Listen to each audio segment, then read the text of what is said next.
Pourquoi le Colors est le dernier moment iconique de la carrière de SCH? Désolé pour préquel. Ce jour-là, un clip de Colors apparaît sur YouTube, première diffusion dans quelques minutes. SCH est habillé en vert sur un fond bleu turquoise. C'est un véritable couteau dans le dos pour tous ces fans daltoniens. La tension sexuelle entre les 3 minutes restantes et moi était à son comble. En attendant, regardons les dates. Nous sommes le 15 mars 2021. Et 7 mois plus tôt, toute la Gaule chantait en chœur « Oui, m'a gâté » sans même savoir ce que ça voulait dire. Qui connaissait le mot gâté à part 3 retraités marseillais?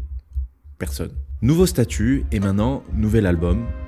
Tout le monde sent qu'il se passe quelque chose. Personnellement, j'ai organisé moi-même une release party pour écouter l'album à minuit sur Spotify avec du whisky. Certains savent rendre hommage aux artistes, d'autres non. Mais en plus de son nouveau statut, il s'apprête à délivrer le second tome d'un disque qui a marqué beaucoup de monde. En 2018, avec Julius, il se débarrasse enfin du fardeau de sa première mixtape. Toute la lumière autour d'Otto offre enfin un peu d'ombre méritée pour A7. Mon daron s'appelait Otto, il aimait pas les poudres. Des morceaux comme Ivresse Hennessy, Le Code, l'intro, Bénéfice sont devenus déjà à ce moment-là des immensités de sa discographie. Plus qu'une minute avant la délivrance. 472 jours après le divertissant rooftop, 212 jours après l'ivresse de bande organisée. Comme un symbole, SCH revient avec un morceau enregistré sur les terres de son grand-père allemand. Et les 2 premières notes suffisent amplement à nous ramener dans la France du couvre-feu. Et d'ailleurs, comment pourrait-on faire de la bonne musique avec une inspiration confinée?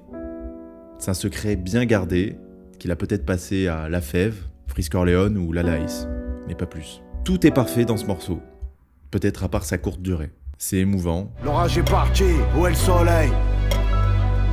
Mon deuil n'est pas fait, où est mon sommeil? C'est tellement bien écrit, gros, il y a des phrases qui me hantent encore aujourd'hui. Quand la faim pense, le cœur est en grève. Il chante, il rappe, autotune, pas autotune, bref, il nous fait la totale. Et dites-moi comment un humain qui ne serait pas un sociopathe pourrait potentiellement ne rien ressentir quand il commence à énumérer. Ce que j'ai laissé, prendre un maximum pour papa, comme si j'allais le faire renaître, d'entre les morts comme un dieu grec. Tout est iconique.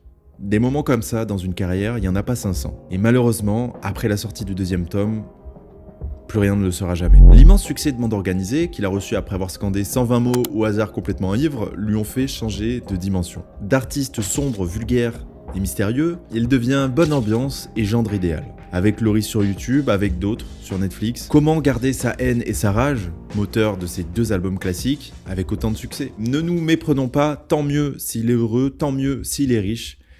Par contre, il sortira plus jamais d'album classique. Donc voici